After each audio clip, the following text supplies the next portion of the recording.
Welcome back to another episode of BW Flix, and we are the average movie critics. We are back. Sorry, we weren't here a couple of weeks. I was just talking to B offline that we haven't done two shows in a row in a while. Hopefully, we will not make that a trend, and that we will definitely be doing a show every week, Tuesday nights at 8 p.m.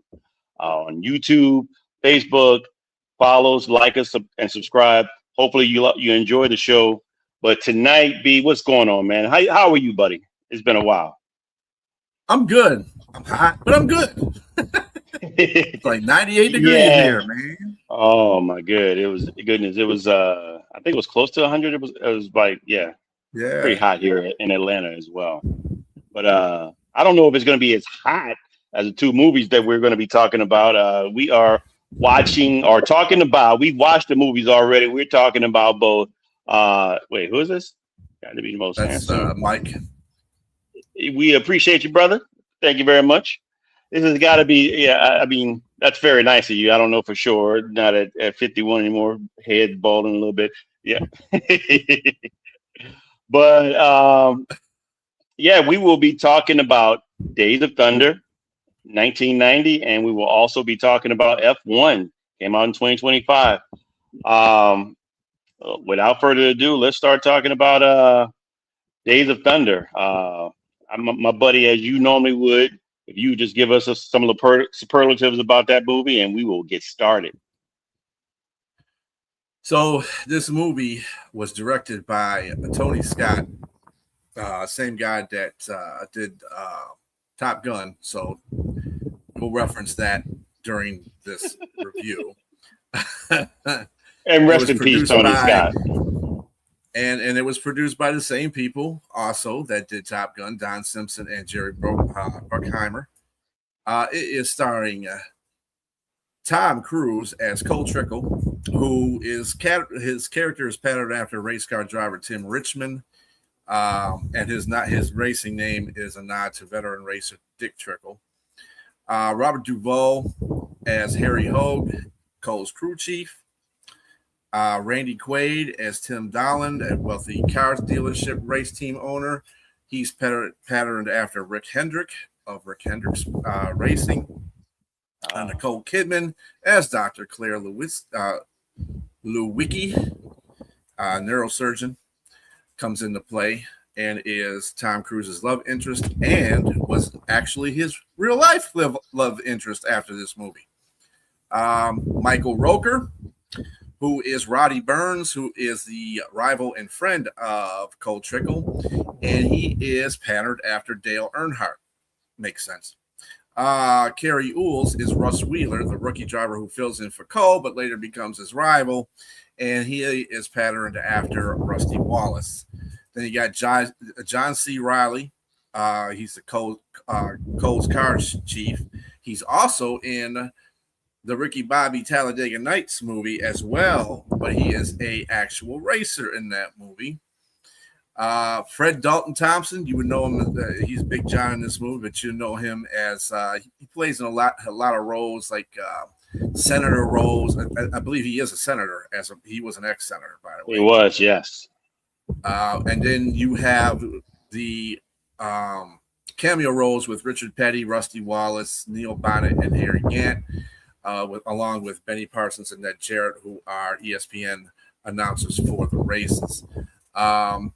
This cinematography is for Ward Russell. The music was by Hans Zimmer. The production company was Don Simpson, Jerry Bruckheimer Films, distributed by Paramount Pictures. Release date was June 27th, 1990. Running time was 107 minutes. Budget was $60 million, and it made at the box office $157.9 million. Cha-ching! Cha-ching! Right. And twice amount. Yeah. Yeah, and you mentioned a guy that I was introduced to when The Gladiator came out, Hans Zimmer. He did the soundtrack for that movie, and I have that actually. For those of you who don't know, who may be our young audience, that CDs did exist at one point. And what's up? I actually own that soundtrack. We collect CDs still in his home, and I have that soundtrack. And every now and then I might pull it out and listen to it, and it's still one of the best soundtracks. The Gladiator. It'd be another movie for us to Mhm. rate too as well. That being said, we are talking about this movie you mentioned, 1990, long time ago. What would it be? 36 years ago? Yes, 36 years ago. This movie came out, and Tom 36 years Cruise. ago. Yeah, Yeah. 36 years. That's crazy that how far that time flies. Um, Cole Trickle is recruited by the car dealer tycoon you mentioned, Chevrolet dealer Tim Whalen, and he's an unproven NASCAR stock driver that he gets to join their team, and actually to drive against, like you said, his nemesis then turned friend, Rowdy Burns, and he also picks up Harry, the crew chief that retired, Harry Hogue. Is that how you say his last name? I believe you said ha- Yeah, Harry Harry. Hogue. Yep. Yeah, he retired under suspicious means because supposedly the guy that Buddy Brett Bretherton died in a car crash that may or may not have been the fault of Harry Hogue. And so while Cole, fast and arrogant, has a difficult time adjusting to driving a NASCAR stock car because he's never done it before. This is something new to him.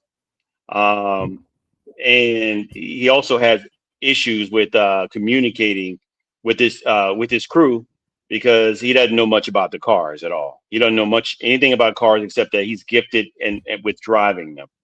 And so, with that being said, he takes Roddy Burns' car. He tests. He's super fast, so they hire him, and Harry agrees to come on. But again, they go through a few races. He crashes the car because he doesn't know much about the car. And also, Rowdy, as you mentioned, the who they tailored after Dale Earnhardt, he shows that he's one of those guys that's the intimidator. He backs into the car and it causes him to crash. And Hmm.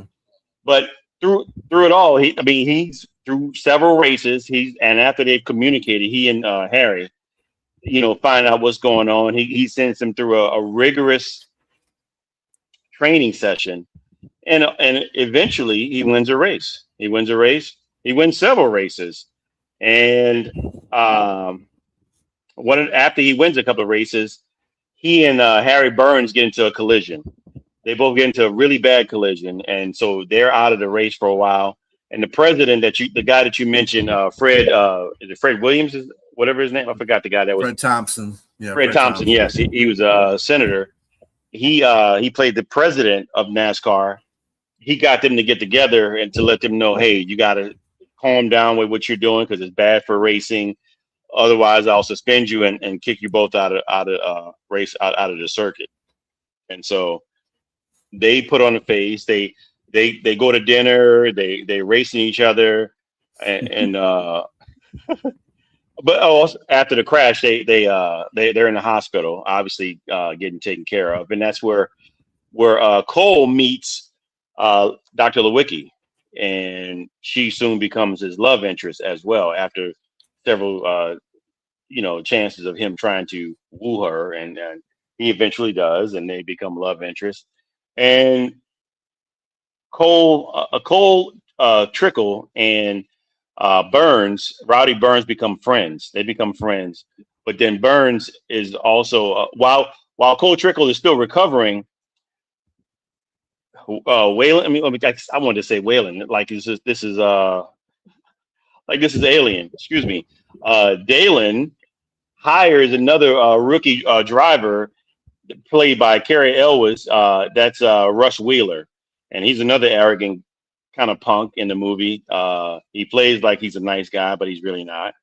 And he goes on and gets some wins. And of course, Cole wants to come back, and he tries to come back and race. And Russ kind of gives him the business with the intimidation factor, and he causes him to crash. And he goes on to win, but then Cole was really upset about the situation, so he goes and wrecks both cars. And that being said, he gets fired. He and Harry get fired from the from there. And turns out that these injuries are more serious for Rowdy Burns. These names, man, it's hard to remember these names with all these Cole Trickle, Rowdy Burns, and Rush Wheeler. It's amazing what all these of these names that they were given. But anyway, Rowdy Racing Burns. names. Yeah, exactly. Roddy Burns turns out he needs to have surgery for, I believe, an aneurysm, brain aneurysm, and so he's not going to drive. But he's in a bind because his sponsors are looking to cancel their sponsorship if he's not going to ride, and so he's got a lot. He purchased I guess like a $9 million home and land, and so in order to keep that, he asked a favor of Cole Trickle to drive his car. He eventually decides to do that.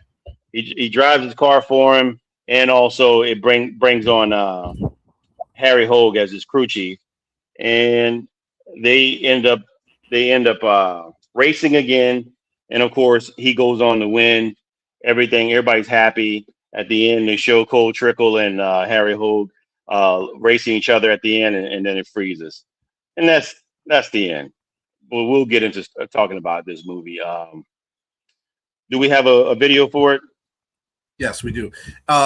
Just to reply to you, Mike, that Cole Trickle is not the mention. Actually, Cole Trickle is just a character reference. The name is Dick Trickle. They just took off the name of Dick Trickle. Dick Trickle was actual race as well, but Cole Trickle is nowhere. They didn't take it out of any relationship to it or anything like that. It was just a name that they took out, but it is a shout out to Dick Trickle. All right. As far as the video I have right here, it is the last scene in the movie where Cole Trickle and Russ Wheeler are going at it to win. I believe it is the Daytona, actually, and Daytona 500, and they are battling at the end here, and you're going to see the will of Cole Trickle and how he actually matures racing over the course of this movie. His maturity level goes up in the racing because he does a lot of things that are common to to drivers. And this is the reason Russ Wheeler gets the best of him, because he there's so many things that Cole Trickle does that I know what he's going to do 5 moves before he does it. So this is where Cole Trickle gets his get back. So here you go.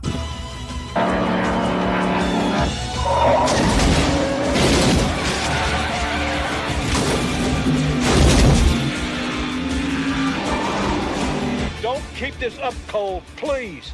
Harry, this guy's going down.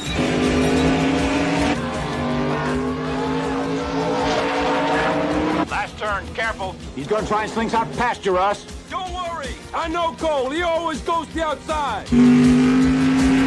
This one's for you, Harry. He's going high. He's going low. Son of a bitch!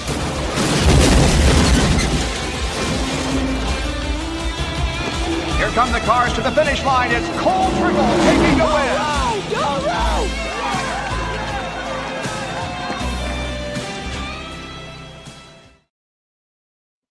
And there you go. Right. Yeah. Cole Trickle, Daytona, Rub and paint. 500. Rub and paint. That was a good old Yes, days of sir. NASCAR. They're a little bit more restrictive now with their race car driving, but the one thing about this movie that's legit is the cars look beat up when they come in there. That's legit. Because I've watched Dale Earnhardt when he was racing. That car would be beat the F up. I mean, beat up. They'd be slamming into him. He'd be slamming into other cars. It's just when he comes in there, it's barely rolling, much less running. So, yeah, that's legitimate. There's a reason they called him the Intimidator, though. Yeah. Yeah. All right. That being said, man, look, how's the direction of this movie? Cinematography, editing. Look, although this movie is technically 1990, It gives the feel of the 1980s cheese a little bit. Why? Because it does give a feel of a movie that seems like it's a little bit replicated. Instead of driving on the ground, they might have been flying in the air, dogfighting, but they're driving on the ground, dogfighting. Look, the movie looks exactly like Top Gun 1986. Uh, the same guy, like you said, the same producers, same director. Uh, Tom Cruise at the beginning, highway to the danger zone on a motorbike. The beginning of this movie, he's on a motorbike coming in.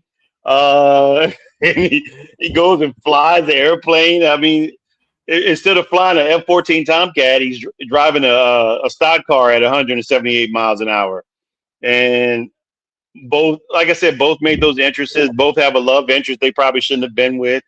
It seems like the same movie. They have the antagonist protagonist fight between Rowdy Burns and Cole Trickle. We got the Iceman versus Maverick. It's all the same thing, man. I mean, don't get me wrong. This is one of those movies. If you guys are out there that used to watch TNT, where they used to have the saying for movies for guys who like movies, this is one of those movies. This is one of those movies that would air on TNT, and if you didn't mind commercials, you just go ahead and sit there and watch it. I mean, on a Sunday or Saturday or whatever it may have been. And I like this movie still.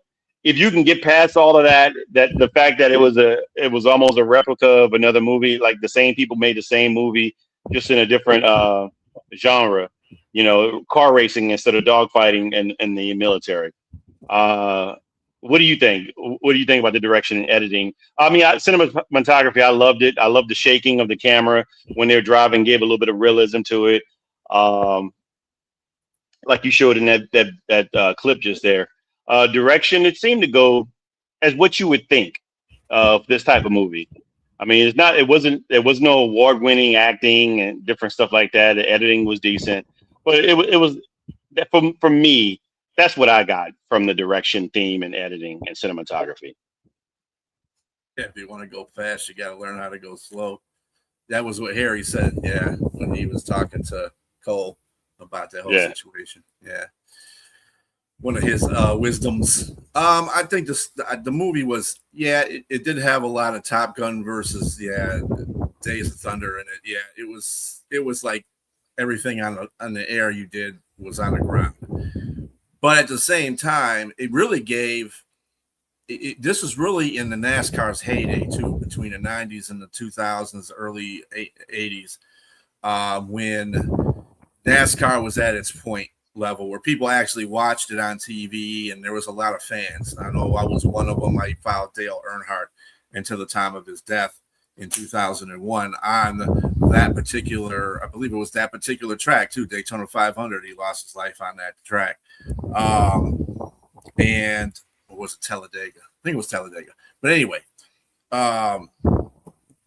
it goes to show you how that has changed over the years since then too, because now everything is restricted. There's stages, and it's kind of getting like, man, nobody wants to watch it. They said people barely wanted to watch it in the 80s and the 90s. Now they really don't want to watch it because you done changed the whole sport around. It's kind of like how they do in basketball.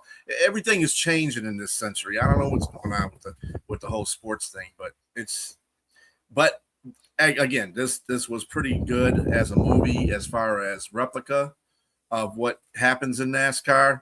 I mean, I'm not saying that their faces get all gritty like that. I'm trying to figure out where all that dirt was coming from. So many dirty faces coming out of a race car in my entire life. But the bumping of the cars, the rubbing of the paint, the slamming them into the wall, bumping the bumpers, they do that even now at a lesser pace, but they still do it now. So it was true to form as far as that was concerned. Awesome. Yeah, I really enjoyed most of that. Like I said, I knew I saw that movie before. That's like a cliche that people say, I've seen this movie before. Literally, we've seen this movie before. Watching Duvall was one of the best characters. Duvall is one of the best character actors. Period. Right. And I loved his part. He's one of my favorite movies, which you probably will review at some point, is The Apostle, when he plays the Apostle. Have you ever seen that? Oh, yeah. I don't want to say whether it's great or not, but again, I just kind of alluded to one of my favorites, so it must be pretty good. That being said, he's one of my favorite actors. But speaking of actors, how was the cast? This movie was set as, like I said, for guys who like movies. There was not great acting. There was no great, there were some one-isms, lines, and wisdom-isms, but whether or not there was a great story here, it was okay. It was a good story. It wasn't a great story. It was good enough. I think it was good enough for what you wanted to see. This movie's about racing. It's like Top Gun. You said some corny. I feel the need for speed. That's the cheesy lines and stuff like that. Hanging out with the boys or out there playing volleyball, that kind of stuff. This is kind of the same thing. I mean, and to me, I think there was good chemistry. I like the chemistry between Michael Rooker and Tom Cruise. Tom Cruise kind of plays the same guy no matter what he does in every movie, but it seems to work in no matter what he does. I mean, it's always a blockbuster hit. Harry Hogue. I love Robert Duvall's character with him, and I think the chemistry between him and Tom Cruise was really good. You had ancillary characters such as Randy Quaid's Dalen. He was decent. I thought it was okay. He played I guess I don't think he was much of as a tycoon. He didn't give me the tycoonish character. I didn't. Randy Quaid. Well, he was a salesperson of a car dealership. So yes, exactly. Right, exactly. Used car dealership. Right. Yeah. Or yeah, he didn't give me like the guy that was like when he fired. I didn't believe that he fired Cole Trickle. It just didn't seem like, especially when he ended up investing more in him again when he paid for the engine for his new car. That being said, Nicole Kidman's character was decent. It was okay. I mean, it wasn't, the acting was okay. I thought the acting was okay, but what made the movie was the one-liners and the racing of the car, and I think it served its purpose in that regard. What do you think, my man? Yeah, I think the chemistry was good as far as the actors and the actresses go in a movie. Yeah, and you're right. The acting wasn't the greatest. You had some newcomers on there as well. That was one of Riley's, one of his first of his many movies that he started doing. He was a youngster then. He really didn't have an avid role in parts of the stuff that he was in, wasn't he? Nicole Kidman, I think, was the smartest of the actors in this group. She had some lines that were really, she did Nicole Kidman stuff. Nicole Kidman is a very good actress and right, very underrated actress. I think people don't understand. And she was kind of like the buffer between the rah-rah guys, the muscle heads. She was the woman that came in there and kind of calmed things down. So, the fact that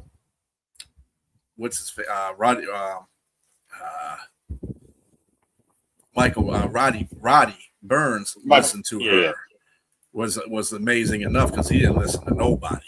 He wasn't even listening to Cole. So, so he was stubborn. He was real stubborn. But when Nicole Kidman's character came in there and calmed him down and told him when he realized what was going on with him, he couldn't do anything about it because if he did, he'd die.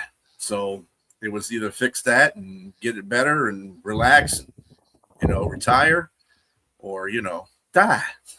So it was a common thing. I think the chemistry was great in there. I think the racing was good. I think the cinematography with the racing was great. Other than that, it was meh. Yeah, and I mean, the third question: does this movie hold up to this day? For me, I think it does. Because obviously, it's a straightforward movie. It doesn't really have to go into a whole bunch to really get. It doesn't really have to go into a whole bunch. I know where that's coming from. It doesn't really have to go into a whole bunch to really explain this type of movie. It's straight at you, straightforward. You know what it's about. You know what the type of people that are in there. I mean, like the scene with the police officer stopping the truck, pulling the truck over, and the pull the prank on Cole Trickle with the lady cop. I mean, that makes sense in this type of arena. That probably something crazy would happen like that. And to me, this holds up to today because again, it's simple. It's simple minded. It doesn't take easy does it. It doesn't take much a rocket scientist or a neurosurgeon to figure out what this movie's about and where it's going and where it ends. So for me, I thought it was middle of the road. I thought it was middle of the road. I'll let you go with this afterwards, and after I say I'm going to give you my buckets of popcorn. I'm going to say three buckets of popcorn in this regard, and then you go ahead and give me what you think about does this movie hold up or not. For me, the movie is you just said it. Really, it's simple. It's straightforward. It's an action movie. You can sit there and not have to, like, if you got up and went to the bathroom, you still and came back, you'd still be in the movie because there's really not much of anything you had to follow directly. So it's kind of like, it's a man's movie. I'm sorry, I'm not trying to call us dumb or anything like that, but we have direct vision. We're not somebody that can do different things at different times. We're just watching a movie. You just want to watch the movie. I don't need to be looking at 6 different things to watch a movie. I just want to watch the movie, and that's what this movie does to you too. Follow the bouncing ball. Right, around the bouncing ball kind of thing. With me, 3 was a lot. I gave it a 2 only because I gave it a 2 because I just felt like this. The plot was just simple. I think the characters and made the chemistry and the whole cinematography thing, but yeah, it was too copycatish off of Top Gun. Like I said, I like the authenticity of the NASCAR racing because that's what actually was going on at that time with drivers. They were banging and rubbing paint and putting each other against the wall and all that stuff. So I gave it 2 because I mean, I was close to being on the fence of that because of the copycat part of it. Exactly. It's a fun movie. Spot on. Yep. It's just a testosterone rush for a dude. Exactly. Right. Exactly. But it is what it is. And will I be watching this movie again? Probably in another 25 years. So let's move on. All right. Our second movie is F1, the movie. Came out in 2025. And B, go ahead and give us some superlatives on that. Popcorn deserves one bucket of popcorn and action. The racing deserves. Yeah. Duvall was. I mean, I think Tom Cruise did a pretty good job in that movie too. I mean, he had to be the main character, and I think Nicole Kidman probably just brought everybody together. But yeah. Anyway, F1. Not according to Liz, though. Right. Yeah, Nicole Kidman, she gets no buckets of popcorn. With Liz there. F1, directed by Joseph Kosinski. The production was Jerry Bruckheimer. How about that? Interesting. Brad Pitt was also in this production too. It was starring Brad Pitt as Sonny Hayes. 1990s Formula One driver who returns to F1 with the APXGP. And the APXGP is kind of like the John Player special racing team back in the 90s. If anybody that's not familiar with that, they were real famous because they had one of those most iconic F1 cars back in the day. Damson Idris as Joshua Pierce, which is a teammate of Sonny's, but also is kind of a rival because he's a hotshot rookie and he kind of sees Brad Pitt as the old dude. And he's like, dude, you don't even know anything about F1 racing nowadays, Other people in this movie, Carrie Condon, she plays the love interest of, I guess you call it love interest of Brad Pitt's Sonny Hayes. She is the technical director, and she's the one that helped shape the race car the way Brad Pitt needs to be shaped for the race. So they get together and get that done. Javier Bardem, of course, everybody knows Javier Bardem. He's the friend of Sonny, former Lotus teammate, and he is also the team owner of APXGP. Other people in this movie that you'll probably know, one of them is Shea Wiggum. Shea Wiggum was in Boardwalk Empire. He's been in True Detective, Fargo, Silver Linings Playbook, Wolf of Wall Street. He's been in a lot of movies as well, so you'll know him. He was in the beginning of the movie as the owner of Chip Hart Racing from Sonny does a 24 hours of Daytona there, and Shea Wiggum is his boss. Let's see. Here we go. Music was by, guess what? It was by Hans Zimmer. It's kind of correlation from Days of Thunder, isn't it? We're getting a little bit in there. A little bit in there. And the production companies were Warner Bros. Pictures, Apple Studios, Jerry Bruckheimer Films, Plan B Entertainment, Monolith Pictures, no longer in existence, Dawn Apollo Films, no longer in existence. Distributed by Apple Original Films and Warner Brothers Pictures. Release date was June 16th to 2025. Released June 27, 2025 in the rest of the United States. That June 16th was opened in Radio City. Running time is 155 minutes. Budget. Check this budget out. Now remember we said it was $60 million for Days of Thunder. $200 to $300 million for the budget in this movie. Box office made $634.1 million coming back. So it was like 2 times to 3 times the amount that they made, they budgeted for. So that's pretty good. Kind of did the same thing that Days of Thunder did. Days of Thunder actually doubled a little bit over, and this one did 2 to 3 times better. So interesting. Yeah, to say the least. Look, let me say the actor that played Jay Pierce deserves to have a bigger and better role in the future. He was amazing. Yes. Idris. Mm-hmm. Yeah. Yeah, I mean, he will. As a matter of fact, he was Michael. Mike, what's his name? That's Mike. Yeah, Michael. Yeah. Mike. We're gonna do a bio of him later at the end of the show. What's up, Yenza? Coming in a little late, buddy. But better late than never.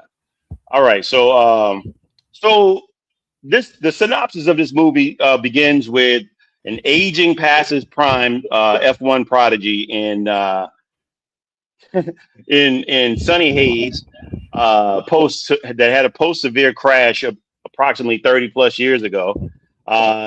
Is spending his life in a race car for hire. He's just coming off a win in some race that he had, and his buddy finds him. He's driving his van. His buddy finds him washing his clothes at a laundromat, who was a former teammate of his in F1, and now he's a owner or a president of the APX GP1 team, and he's trying to recruit him to drive for him. He pleads with him and eventually recruits him to help join, as the listener out there mentioned, as Joshua Pierce, played by Damson Idris.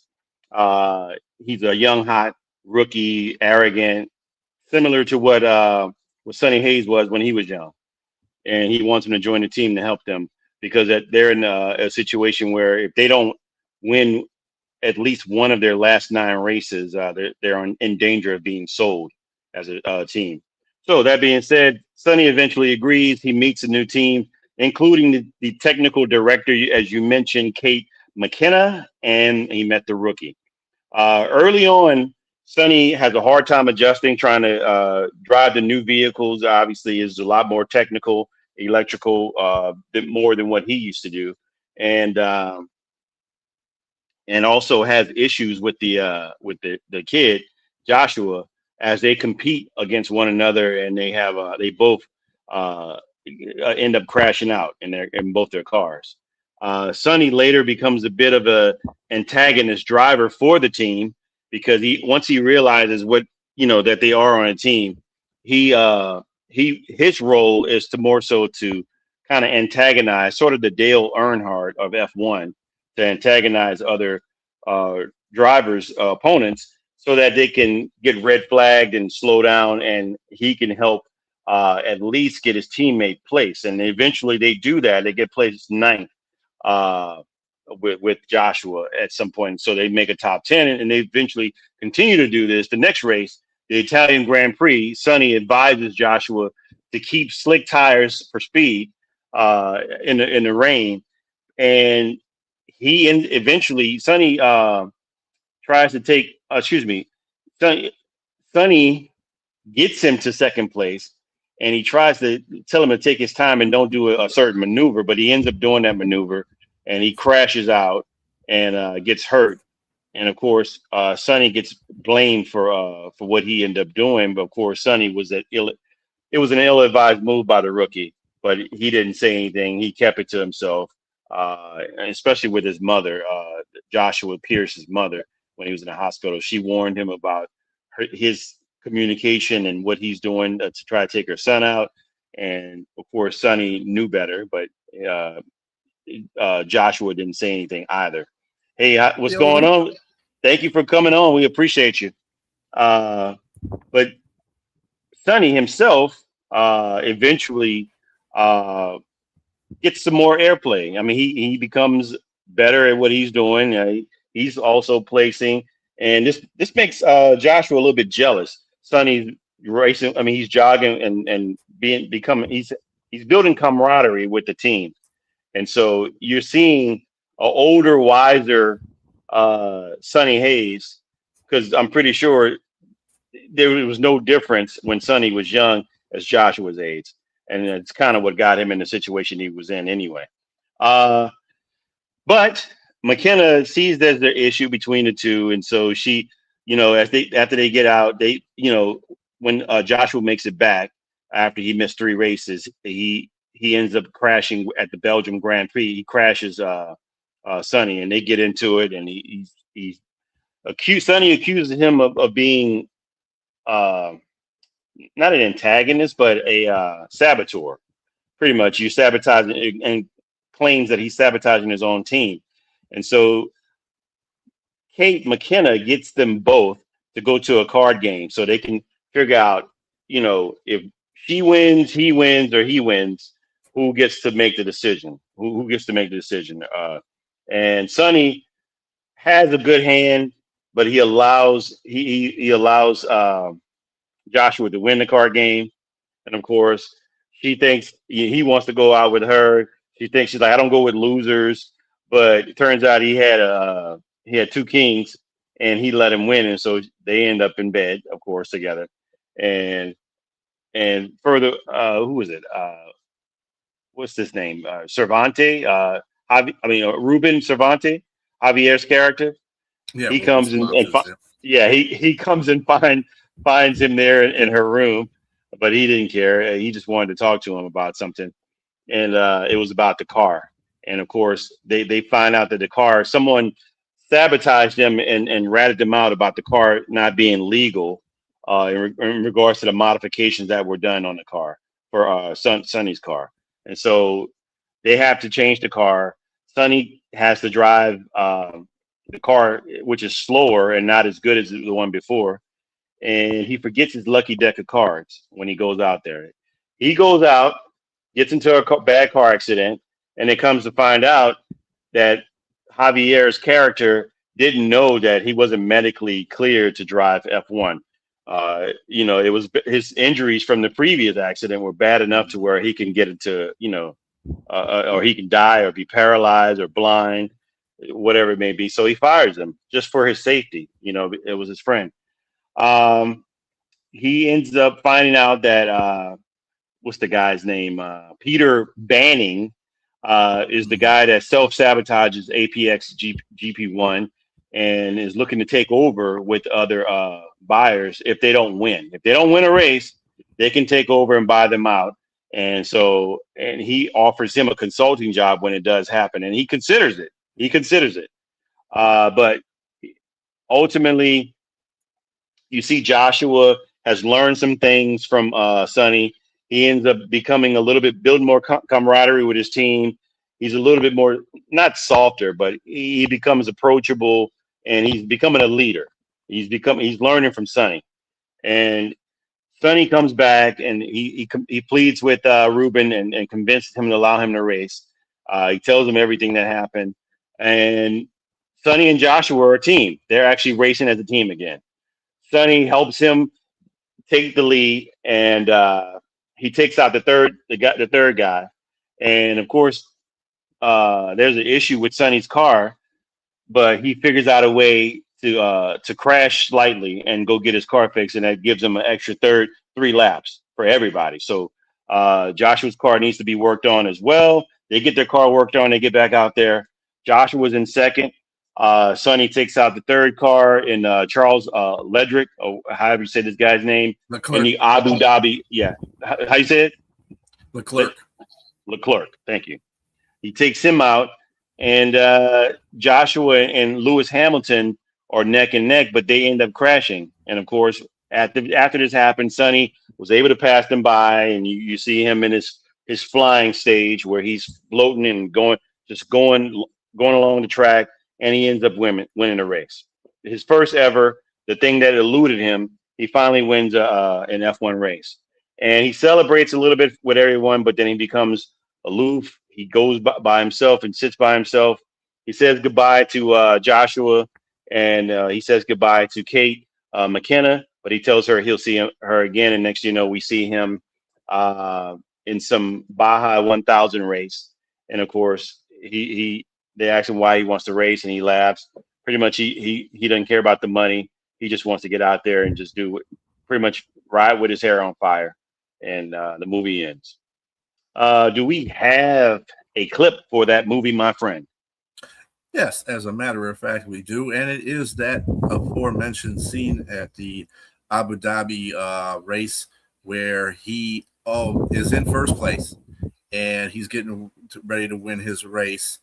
And it's just a moment where he said during the movie that his piece is just being able to just turn off all the sound and just glide to the checkered flag and just like he's flying and stuff like that.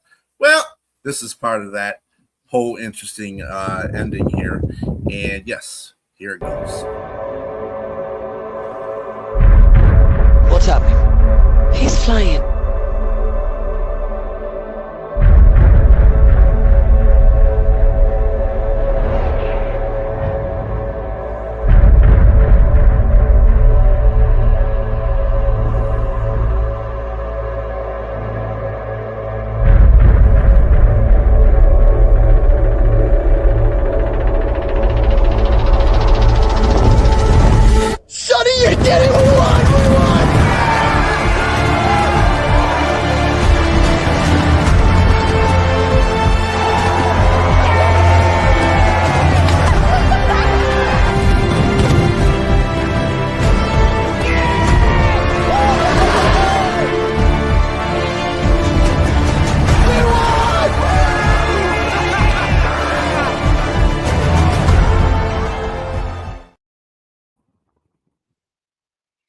Not as dramatic as A Taste of Thunder, but So yes, let me look. My first question is always the question about directing, editing, and cinematography. This movie had great cinematography. I thought a lot of AI, CGI, whatever you want to call it now. A lot of that in the movie, but you really couldn't tell. It looked like, that part right there, scene was awesome. But for this movie, man, I think the directing, everything went in a good way. What did you say right there? 2 hours and 36 minutes. 2 hours, 36 minutes. The movie can feel exhausting or overlong due to the number of racing sequences. You just read my mind. I was gonna say this is a very long movie, and I thought it was too long. I had to pause a couple times for the movie. I just thought that there was some good lines in it. I like Sonny Hayes' character. But I thought this was a very expensive. That was a very expensive, predictable movie. I kind of knew this was going to happen. I mean, you knew you got a guy who was a prodigy in the beginning.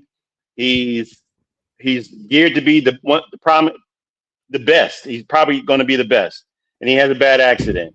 and you got a guy. Just to me, I see this movie driven with Sylvester Stallone, the old driver who's the enforcer, and to help the younger driver out. I just thought, yeah, it was just. I thought it was. I thought it was good. I just think it was a very expensive, good movie. It wasn't a great movie. I just thought it was a very expensive, good movie. I like. I like the idea of the premise. I like the idea of the old driver trying to come back. Is that believable to me? I'm not certain, especially somebody whose spine is one snap away from flipping two parts into different places. I mean, I just thought, I don't know. I just didn't know if it was believable or not to me. But I loved fast cars, and I loved that in the movie, and I love the idea of that in the movie. I think they could have been, I don't want to compare it to Days of Thunder, but I like the idea of the crew chief and the race car drivers being like tied in together a lot more. And I think they could have did that a little bit more in this movie. But the biggest thing for this movie for me that was excellent was the cinematography. And I thought the editing, directing, it was okay. It was okay. What do you think, man? Oh yeah, I did mention the cinematography. Claudio Miranda, who did the cinematography for that movie. I thought this was I mean, you're right. The plot again. You want to keep the movie interesting enough to keep people's attention, okay? And people meeting guys. Guys aren't going to want to look at all the plots and all the, they aren't going to look at, how many plots you can put into the movie and try to follow each plot. There was cut and dry plots in this movie. Old F1 racer who couldn't make it back in the 90s, had a horrific accident, turned to drinking and booze and gambling, and sobered up himself enough to go back out there and just race for the fun of racing. Not for money, but just for the fun of racing. Dude lived out of a van. Come on. And then on top of that, then he comes back because his old racing partner or rival, whatever the case may be, wants him to come back, knows he's a good driver, needs to show. He brought him there to be a mentor to Joshua. And JP didn't understand that, or he was kind of stubborn too because he's a rookie, and those things happen. He didn't really understand. Oh, this is old guy trying to tell me all kinds of stuff. I'm one of the best racers out here, and I'm a rookie. So what are you going to say? But and Brad went through. I mean, Sonny went through his stages as well, being back in the F1. He wasn't a team player. He's never been a team player, and that's something he had to learn as well. And the whole thing came down. What was funny, that whole exchange you saw when he came back, when JP came back and they both wrecked, and he's up there trying to pose for the cameras, and Sonny just went ape on him, like, hey, dude, what the?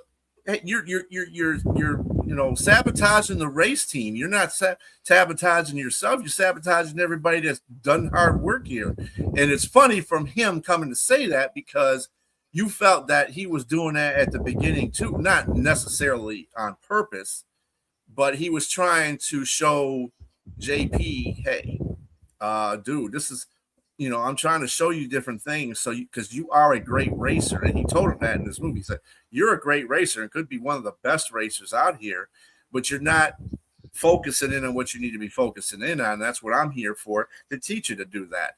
And I mean, it was a very good mentor. I thought the plot of being a mentor was really good. It took both of them a couple of minutes to get it together and be a team. And once they were cohesive as a team, they did good things. They kept going up into the, it kept winning races and kept going up the pole a little bit there. So it didn't take them a couple of minutes. It took them 2 hours and 36 minutes to do that. But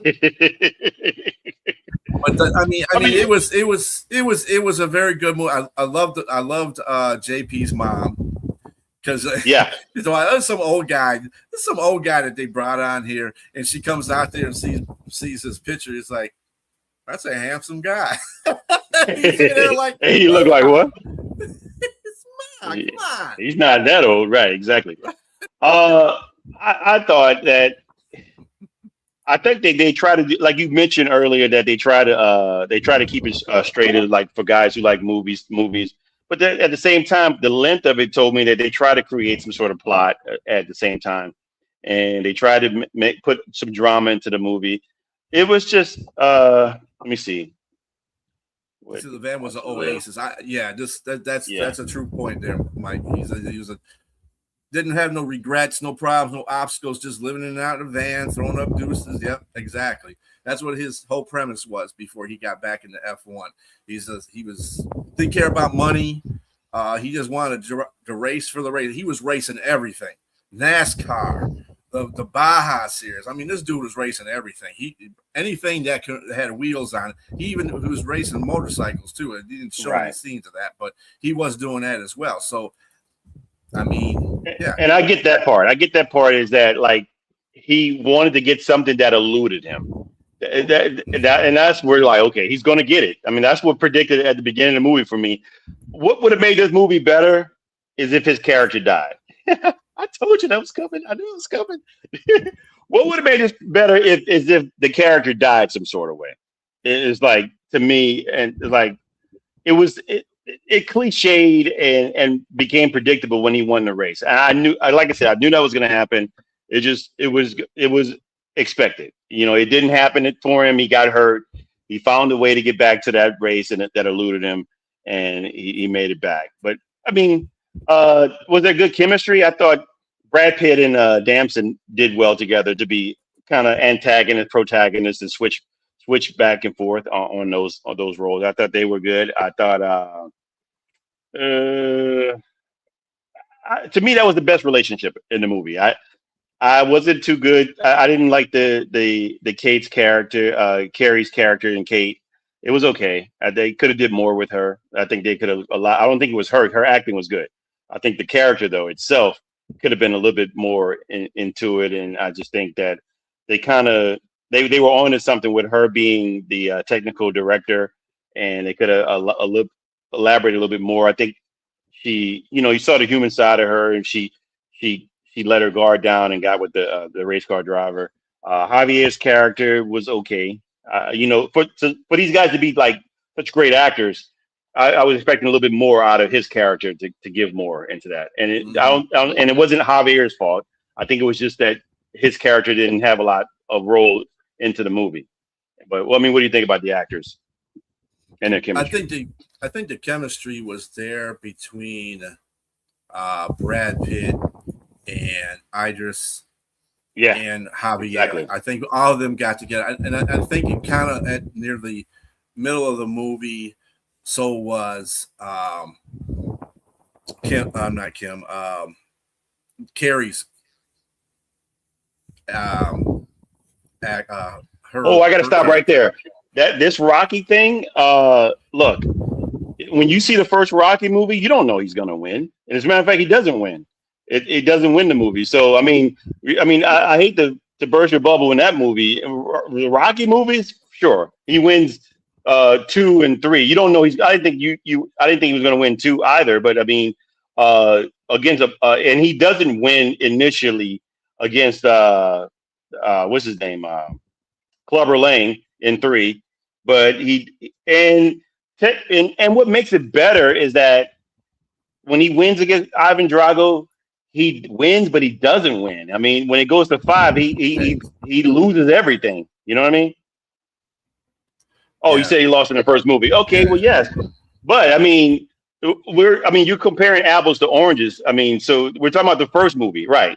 The first movie. I mean, there's only one F1 movie here. There's not like sequels. We're not talking about sequels. We're talking about 1 versus 1. So I would say, yeah. I mean, it was predictable. The first movie for Rocky was not predictable. It was the Oscar winner. I mean, it's really hard to compare those. So I would say that this movie, it was good.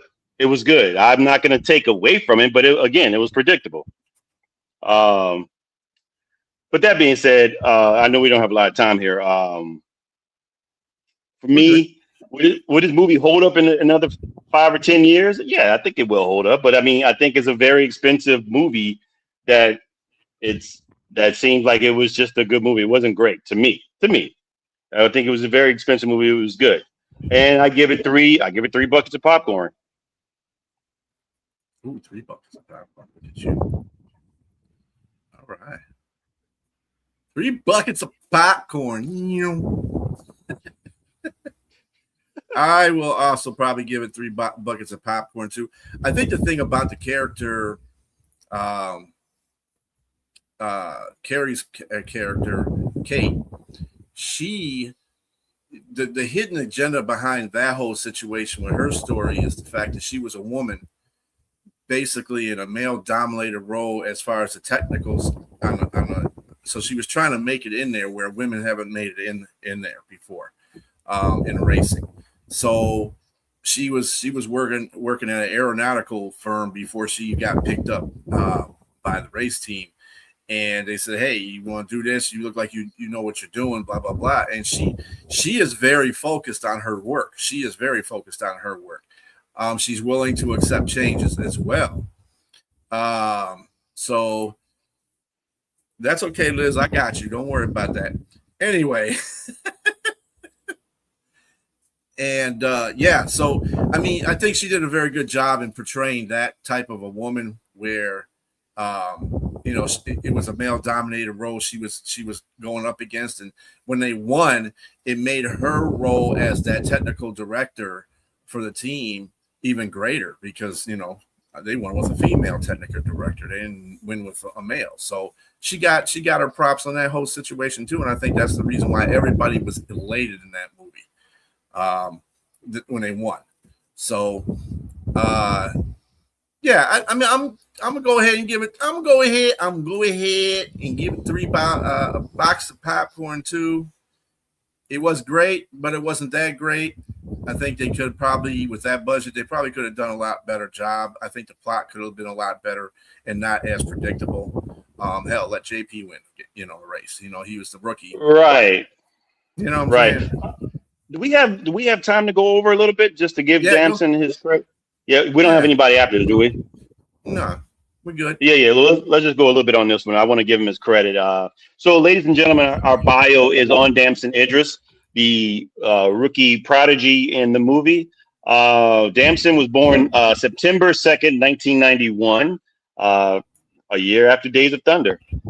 He's 34, and he's a British actor. For those of you who do not know or did not know, he was a star in the series by John Singleton, Snowfall, that came on Hulu or FX, excuse me. If you're familiar with that show, it's a great series. It came out in 2018 or 2017, 2018, one of those years, and excellent series about the 80s crack epidemic, and he was a big time drug dealer in that time in the 80s. He was born in Peckham, Southeast London, Nigerian-born family of Yoruba descent, and he's the youngest of 6 children. He played soccer and rugby when he was young. He studied at Brunel University in London. He completed his BA in theater, film, and TV studies. He also continued training at Identity School of Acting in London. He eventually began 3 movies, Miranda, small parts in Miranda 2013, Doctors in 2015, and Casualty in 2015. But again, his breakout role was in 2017, I believe, as Franklin Saint in the series Snowfall. If you have not seen that, if you want to get a little bit more glimpse of who Damson Idris is, you should watch that series. It's an excellent series. And at the beginning, that was my first introduction to him, and I did not know he was British until he began to talk off air. He gives you a great performance. His first film role was City of Tiny Lights in 2016, a British thriller.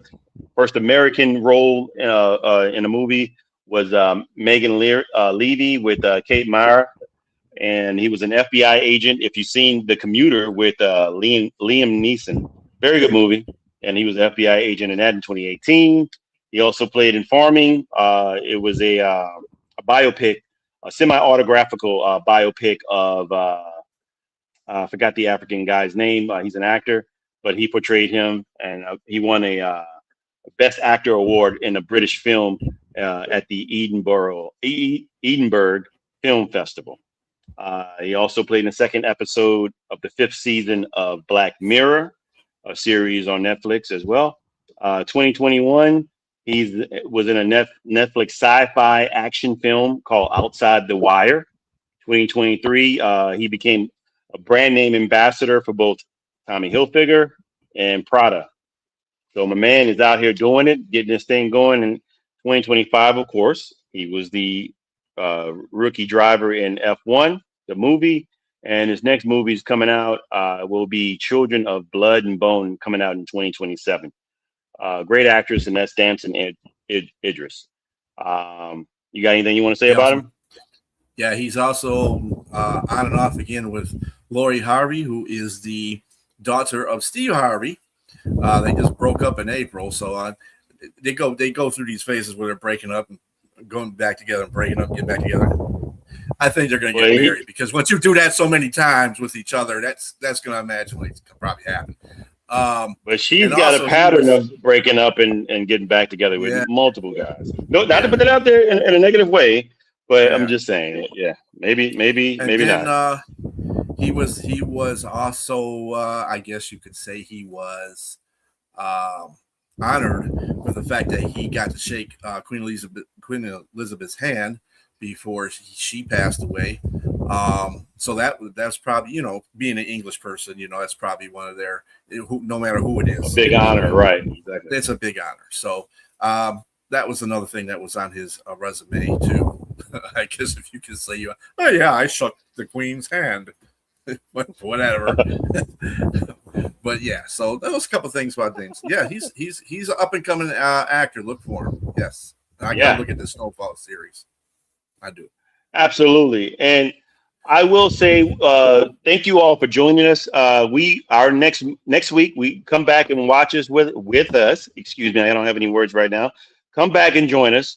If you're out there watching, if you enjoyed the show, please watch us on YouTube, like, subscribe, and share with your friends.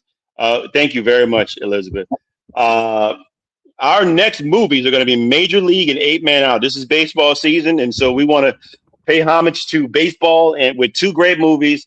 I'm not going to give you my ranking on it, but I will say that both movies are great. And the bio would be of James Gammon of Major League.